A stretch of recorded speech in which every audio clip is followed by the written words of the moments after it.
vanachari Yamunatira vanachari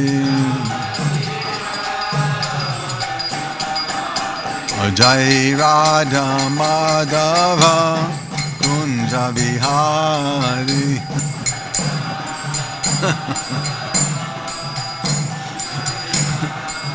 Jai Radha Madhava Kunja Vihari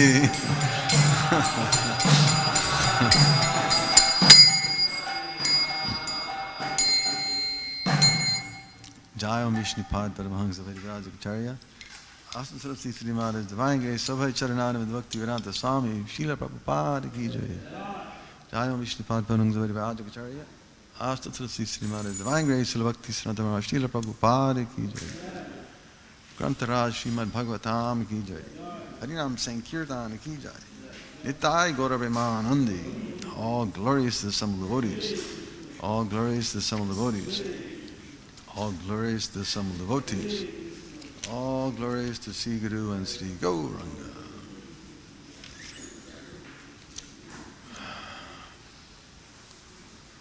Ma Om Vishnu Vidaya Krishna Prastabhale Srimati Bhakti Vedanta Swami Nityanamani Namaste Saraswati Devi Gauravani Pacharni Shesha Shunyavadi Pastachari Satarni Om Namo Bhagavate Vasudevaya Om Namo Bhagavate Vasudevaya Om Namo Bhagavate Vasudevaya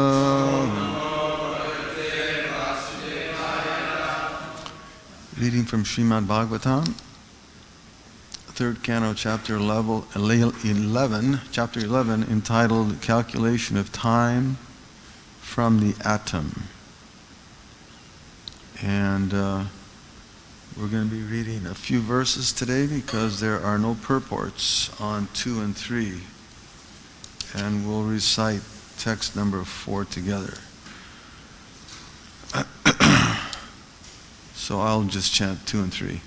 Sata eva padarthasya swarupavastitasya yat kaivalyam paramamahan avishesho nirantaraha. Translation: Atoms are the ultimate state of the manifest universe.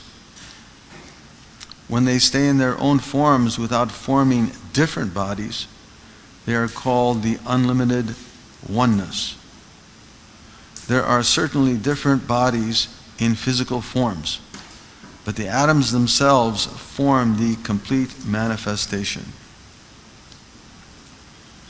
Evam kalo pyanumita Sauksmye stolye cha sattama Sangstana bhuktya bhagavan Avyakto vyaktabhug vibhuhu.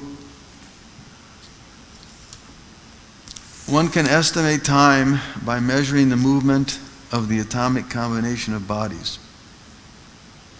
Time is the potency of the Almighty Personality of Godhead, Hari, who controls all physical movement, although he is not visible in the physical world. Text number 4. Please repeat. Sakala Paramanurvai Sakalak Paramanurvai Yo Bhunkte Paramanutam Yo Bhunkte Paramanutam Sato Vishesha Bhugyastu Sato Vishesha Bhugyastu Sakalak Paramo Mahan Sakalak Paramo Mahan Sakalak Paramanurvai Yo Bhunkte Paramanutam Sato Vishesha Bhugyastu Sakalak Paramo Mahan.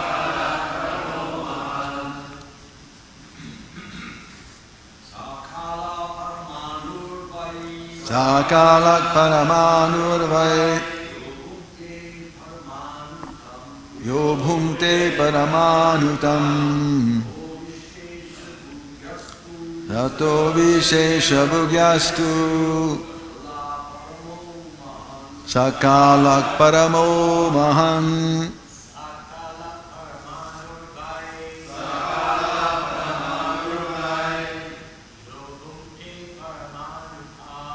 Yo Bhumte Paramanutam Tato Vishesha Bhugyastu Sakalak Paramo Mahan.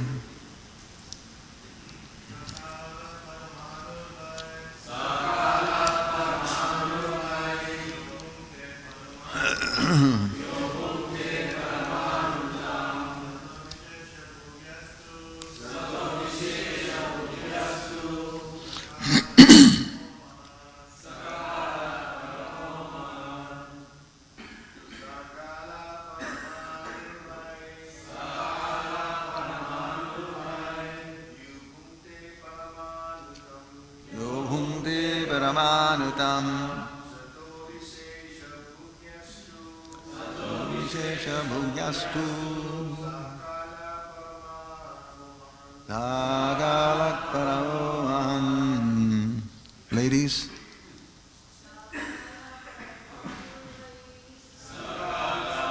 Manuvai Yo Bhumte Paramanutam Rato Vishesha Bhugyastu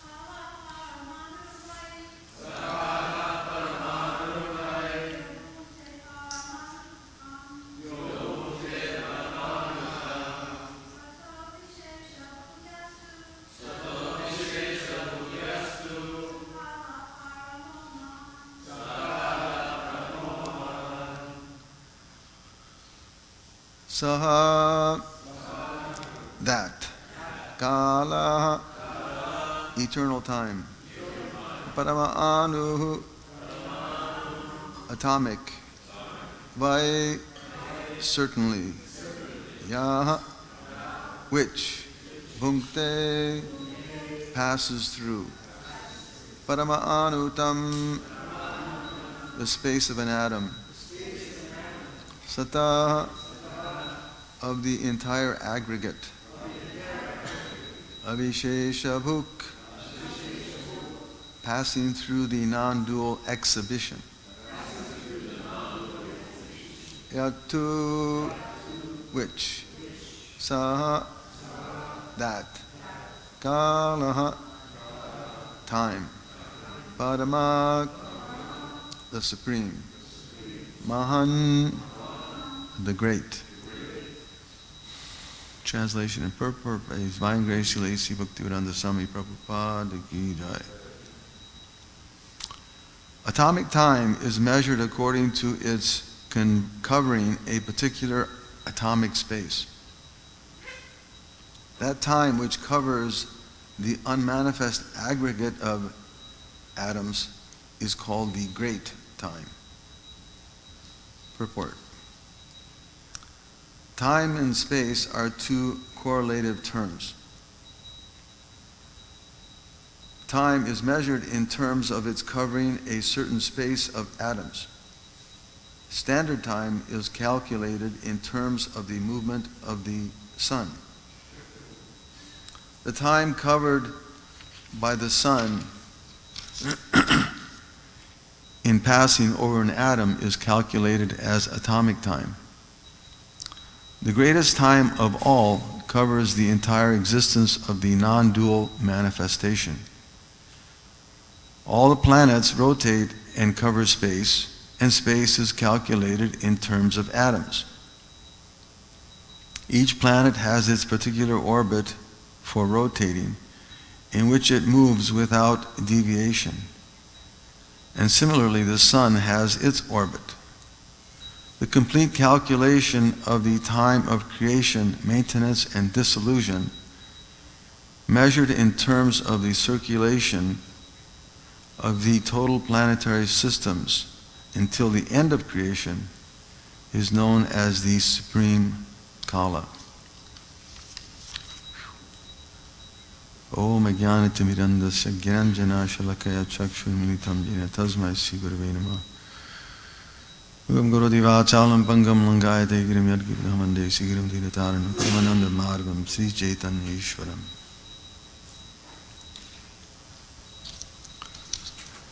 So, I won't pretend to know very much about what Srila Prabhupada is saying here, but we'll try to comment a little bit.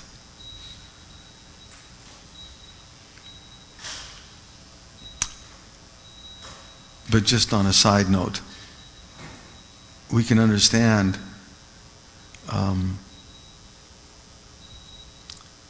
how the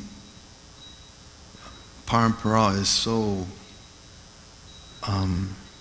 exalted. Srila Bhaktivinoda Thakur, of course, and Srila Gaura Das Babaji Maharaj, but then Srila Bhakti Siddhanta, who was a scientific scholar in addition to a Vaishnav Mahabhagavat, and then we have Srila Prabhupada, who's commenting on these great personalities and bringing it further to us with even more clarity, although I can't understand but maybe a word or two. But we can understand, at least, as we heard so nicely yesterday, that the Srimad Bhagavatam contains everything. Supatan vicharo paro. The Sutta Goswami, in speaking to the sages of Naimisharanya, in his last words to the sages, he says that if one seriously tries to understand, hear and chant the pages, the words of the Srimad Bhagavatam, he will be liberated. Even you may not grasp it, even you may not get but a few messages here and there. If one seriously hears and chants this knowledge that's there within the Srimad Bhagavatam, then we can understand that person will be liberated in due course. The Srimad Bhagavatam is so complete, as we heard yesterday, how it contains all of the sciences. It's not lacking in anything. The Vedic knowledge is so complete that everything is there. We have great teachers, exalted personalities in our line who speak throughout the pages of the Bhagavatam and who have commented on the Bhagavatam. And that's a continuation, we can understand. Just by their speaking, it's a continuation of the Srimad Bhagavatam. It's not that it's stopped at the 12th canto, last verse, and it ends there. No, it's a continuation. When we hear from such great exalted personalities, such as Prahlad, or even to our most recent Srila Bhakti Siddhanta Saraswati, who compiled the Surya Siddhanta, right? A wonderful, wonderful literature, complete study of astrology. It's the oldest known book of astronomy, known to man. It's such exalted knowledge and writings, the Surya Siddhanta. And as we and again, if we study the Vedic literatures, we see that everything is there, whether it be Ayurveda. Like yesterday, again, we were hearing how the scientists are very proud of their accomplishments in science. Although regularly, they have to come out with a new revised editions of this book and that book. Oh, we have a new idea of medicine. We have a new idea of astronomy. But all of this information is already there within the Vedic literatures, and it's not that it has to be revised. It's fixed. The knowledge is complete and perfect in itself. When we hear about the Ayurveda and its medical science, it's conclusive.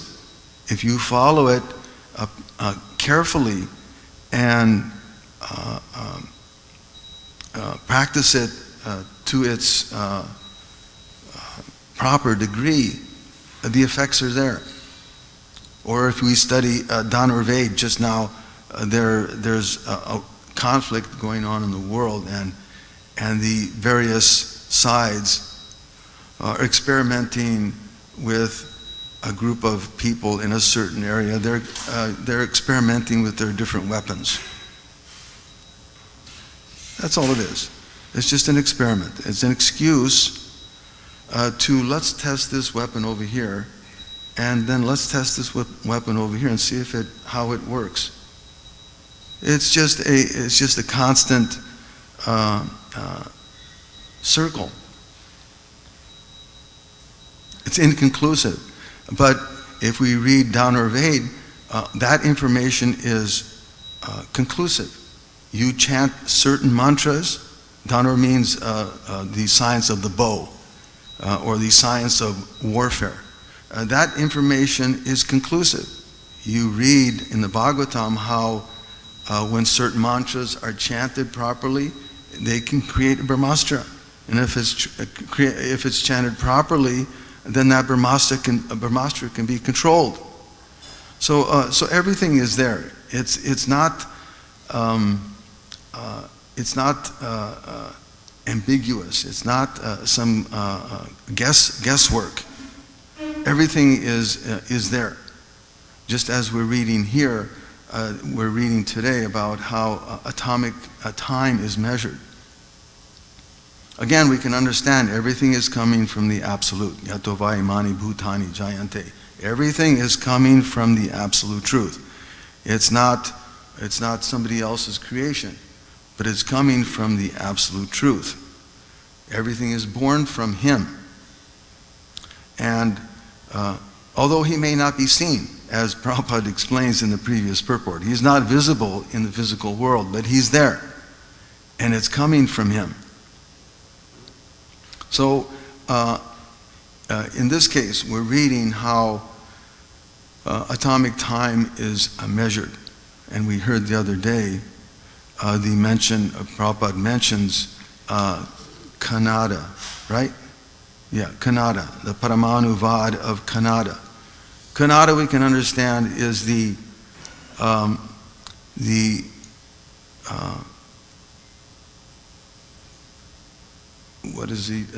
father of atomic time is described.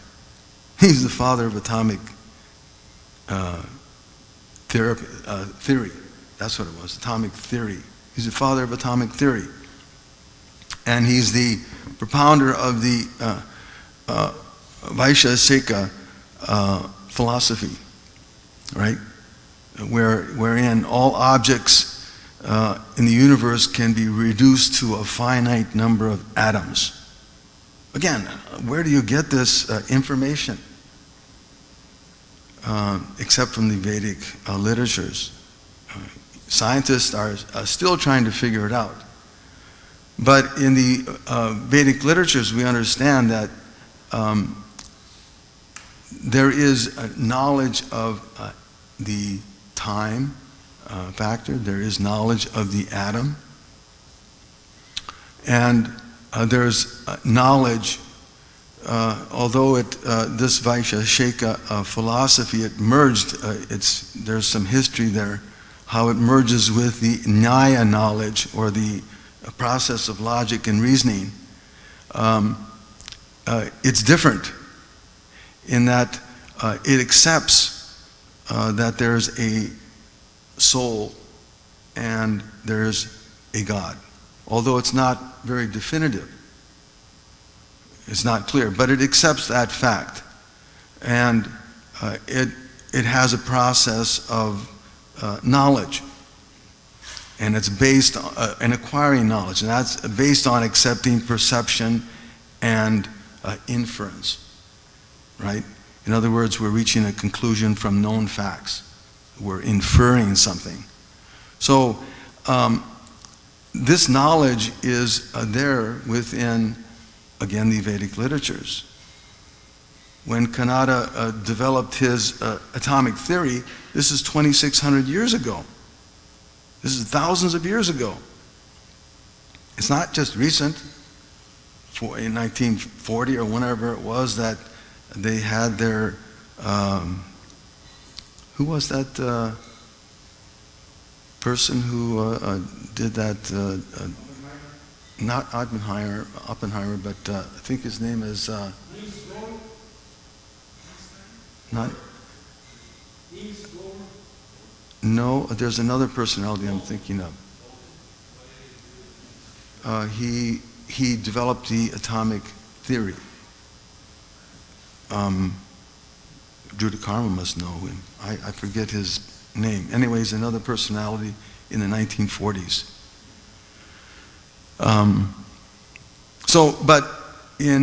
But we can understand that this knowledge is there already contained within the Vedic scriptures.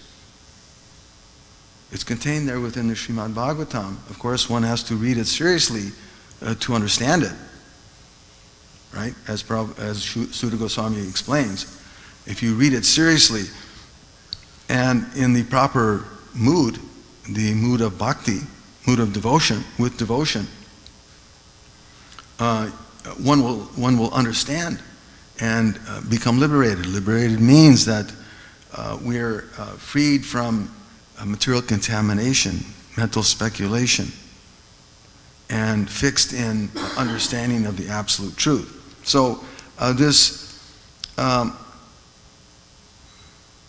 Vaisheshika philosophy of atomism, it's not materialistic, because it admits also that there is a spiritual reality. Although their idea is that it's made of the bhumir, apon, and lo vayu, the different elements. There's two extras, and that is the soul and God. So it's not considered a materialistic idea. It's just not fully developed. And that's where Srimad Bhagavatam comes in. That's where Srimad Bhagavatam enters the picture. Because it describes what is that absolute truth, what is that soul, what is the nature of the soul, what is the nature of God, the Supreme Personality of Godhead. And we can understand from the Vedic literatures that personality, that being, that spiritual being which is accepted by these scholars, we can accept that supreme being to be a Krishna. As Krishna says in Bhagavad Gita, Maya dakshena prakriti suyate satcharachanam, that this is just one of my energies. Krishna has many, many energies, and they're working under his direction, producing moving and non-moving being. And by its rule, things happen again and again. Just as here, we're reading the calculation of time from the atom, the process of creation. We're reading about atomic time. And Prabhupada so nicely talks about time here. There's astronomical time, which is our standard time, which is it's based on the Earth's rotation and its revolutions about the sun. That's our standard time. But then there's also atomic time, which is based on the vibrations of an atom. The atom vibrates at a certain speed, and calculating that with its movement, one can calculate what is atomic time. Atomic time doesn't lose time like astronomical time does. Astronomical time loses so many minutes, so many seconds over a year's time, but astronomical time is described that maybe 1 second in 10 million years, there might be a loss of 1 second. It's so precise. So therefore it's much more accurate. Again, it monitors the resonant frequency of atoms, accepting that there's an energy level there. So 1 second in 100 million years, my correction. 1 second in 100 million years, it loses. That's how accurate it is. So again, this information is there within the Vedic scriptures, and it's not speculation. It doesn't change. It's been handed down over hundreds and thousands of years, and it stays constant, and it's clear.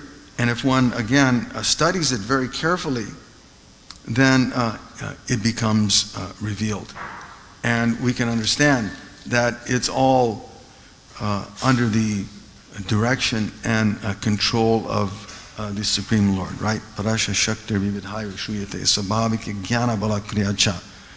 It's all being conducted by the direction of the Lord, and it's working perfectly in sequence. There's no disorder. It's not chaos. It doesn't change according to a season or to some other external factor. No, but it changes and it works by the direction of the personality of Godhead. Again, I was listening to a very nice lecture where Srila Prabhupada was describing how society in general, they take pride in their advancement. And he was specifically talking about sciences. And he was saying that just as in present society we take great pride in our engineering, for instance, that we can build a very nice structure. But he said, the birds also are very expert at building. They take little twigs, just as we're taking 2x4s. They take some plaster, put it together and make a stucco building. So they know how to do that also. They take pieces of straw, they use their saliva with certain materials and create a nice hard surface. What are we to be so proud of? Or we can build a very nice subway in New York. If you've ever been to New York or Chicago or some of these places that have underground subways, they're very modern and fantastic, right? They can go at super speeds. Although if you go down there, it's like hell. It's so dirty and stinky. But Prabhupada said, the rats are also building subways. They're also building subways. They're all over the place. So what are we to be so proud about? It's an illusion. The reality is that all of this is controlled by the personality of Godhead. The greatest time of all covers the entire existence of the non-dual manifestation. All the planets rotate and cover space, and space is calculated in terms of atoms. So, the complete calculation of the time of creation, maintenance, and dissolution measured in terms of the circulation of the total planetary systems until the end of creation is known as the Supreme Kala. And that Kala is Krishna. Kalosmi, right? Lokshakshaya Kriti. Krishna says in Bhagavad Gita, I'm time, the great destroyer. So, these are, anyway, just a few thoughts I had about this. It's a very, very incredible information given in the Bhagavatam, and I was looking at some of the verses coming up, and my sympathies to those who want to try and explain what is being said here. And Prabhupada comments just a little bit here and there, so whatever you can find, glories to you. We'll end there. Are there any questions or comments? Please not. Okay. I'll have to kirtan.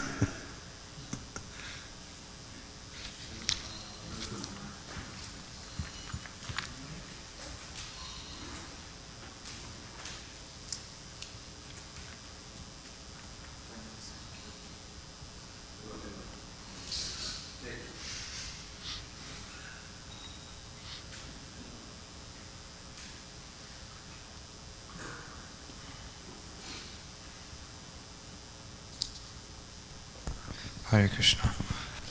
Okay. So I did some research a little bit as you were speaking. According to modern science, atoms are divisible. Prabhupada says here that they're indivisible, meaning that they cannot be cut, they cannot be divided. And the Sanskrit is, one second, I have it here. Parama Anu. So we know Parama means supreme, and Anu means something small. So Parama Anu just means the smallest thing that exists or that could be measured.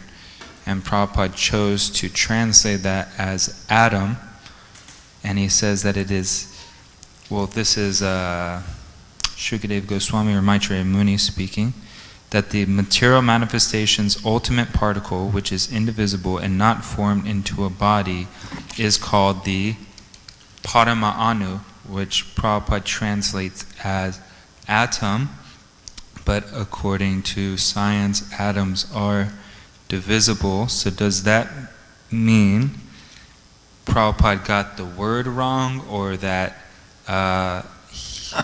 when he says atom, he just means the smallest particle? Because within an atom, there's also a nucleus, there's a proton, there's an electron. So those are three things that are smaller than atoms because they make up an atom. Proton, neutron, right? So Nucleus. those must be smaller than an atom. So I'm just for lack of a better word, did Prabhupada use atom? I'm not going to pretend to know what Prabhupada's reasoning was. If somebody else knows what Srila Prabhupada may have been meaning, please chime in. Archita Prabhu.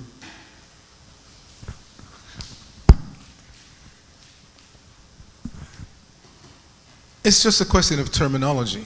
As That's you said, right. the Sanskrit word is parama anu. So that's what Prabhupada is talking about. Now, in modern science, they keep changing their understanding and their terminology. At one point, in their minds, the smallest particle was an atom. And then they just discovered later on that, no, there's something inside the atom. There's nucleus, proton, etc. And then they just discovered, by smashing these things together, that it's actually smaller than that. So now they're looking for the God particle. They don't believe in God, but they're looking for the God particle. That smallest particle that can't be divided any smaller. That's what they're looking for. So they build these huge, accelerators to smash all these particles together, and they claim that they can see what comes out of such explosions. But should we believe them? They just keep moving the target. Yeah, I think it's again a matter. They keep moving the target. They keep moving their understanding. Yeah, it's a matter of terminology. Yeah, don't get hung up on the terminology, because at one point they themselves, the so-called scientists, because science keeps changing. It's not really, as Naikatma Prabhu very nicely and concretely said, the Vedic presentation doesn't change. It's fixed. What's in the Dhanurveda is there. What's in the Ayurveda is there, and it works. But they keep changing the target. So at one point they thought the atom was the smallest. Well, that's what they call the smallest particle that they could discern. And then after they smashed that, they gave those subparticles, they call them subatomic particles, and they gave them other names. So these names are not fixed. Just because they say something is a proton or a neutron or whatever, neutrino, they keep giving different names, but those names are not fixed, and they don't matter. But what's being discussed here is the Parama Anu, the smallest that you can get to. Now, whether the modern science ever discovers that or gives it a different name is not relevant. The Srimad Bhagavatam calls it the Parama Anu, and that's what Prabhupada was talking about. So you may not agree with that they translated it as atom. That's okay, whatever. But he's talking about the smallest particle that can't be divided any smaller. Thank you. Emil Prabhu? Hare Krishna, thank you, Naikatma, for this attempt to cover the subject of today's class. The question that is in my mind is the purports start with time and space are two correlative terms. That means they're interdependent. There's an interrelationship between them. Is there a correlation with Mahamaya and Yogamaya that we can make for today's class? They're two distinct energies, although they have a correlative connection there because they're Krishna. They're Krishna's energy. Krishna is the source of it. So there is a correlative connection there. But there are two distinct energies of Krishna. That's what I understand. Just as here, there are two correlative terms, meaning that there's an interrelationship between them. So there is an interrelationship, Mahamaya Yoga, because it's Krishna's Maya. Thank you. Kira, Prabhu, you had a question? Oh. Hare Krishna, Prabhuji. We are happy to be here escaping the effects of bomb cyclone in Texas, seeking refuge in Dwarka Dham. This verse, the subject brings to mind a couple of verses, if I may quote, one from Brahma Samhita and one from Yamunacharya Stotra Ratna. Ekapyasau rachetam jagadanda kotim andantarastha paramanu chayantarastam. So in the translation, Srila Bhaktisiddhanta Saraswati Thakur says, all the universes exist in him, and he is present in his fullness in every one of the atoms that are scattered throughout the universe at the same time. Such is the primeval Lord whom I adore. And then the other verse is from Yamunacharya Stotra Ratna, but it is quoted twice in the Chaitanya Charitamrita in its entirety. Ulangita Trivida Sima. I will just read the translation. O my Lord, everything within material nature is limited by time, space and thought. These are the three limitations of material world. Time, space and thought. Your characteristics, however, being unequaled and unsurpassed, are always transcendental to such limitations. You sometimes cover such characteristics by your own energy, but nevertheless, your unalloyed devotees are always able to see you under all circumstances. Hare Krishna. Thank you, thank you.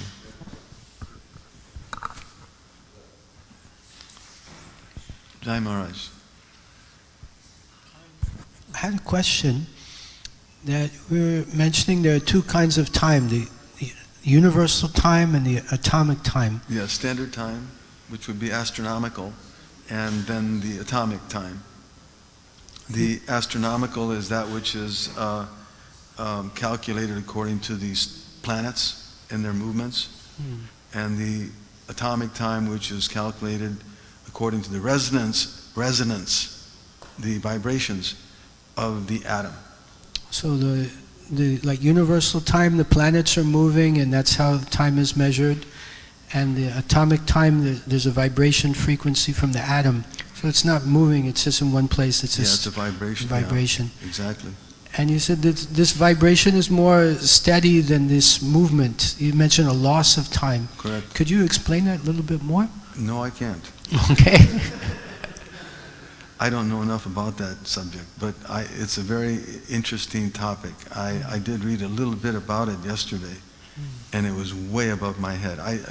I'm sure that our scientist, Naikatma Prabhu, would have much more to offer than I. But it's a very, very interesting topic, and is described in Kannada sutras, in the sutras of Kannada, which Prabhupada mentioned yesterday. Who's the father of atomic theory.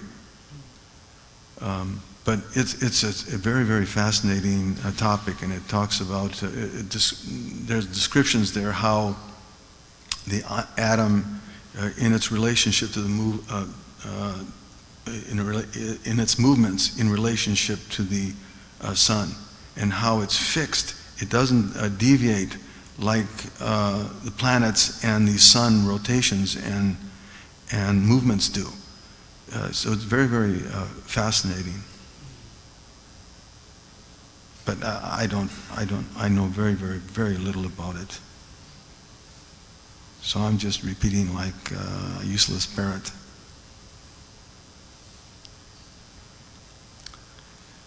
Any other questions or comments? Enlighten us. You were quoting one shloka in the beginning of the class of Sukadev Goswami's last statement. Yeah, his last verse in the Bhagavatam. So I was thinking that it seems like our effort to serve is what gets the mercy, not just gaining the knowledge. Correct. Could you elaborate a little bit more on that point? Well, knowledge, gyan can be there. We can certainly know a lot of things. But it's not enough. There has to be that element of realization, and that realization comes from devotion. That's a spiritual experience. That's a spiritual awakening. Vigyan, gyan and vigyan. So it's not enough to be. Lord Brahma also points that out in his instructions in the 10th canto. He describes how is Naim Atma, what is that verse? Naim Atma Pravajanena Labhyo Namereya Bahuna Shrutena. It's not by just gyan, or it's not by a lot of austerities or yogic practices. It's not by austerities, but it's when the personality of Godhead reveals himself. And that revelation comes from devotion. So that's what I understand anyway. Does that answer a little bit? Sorta. Srila Prabhupada ki jai.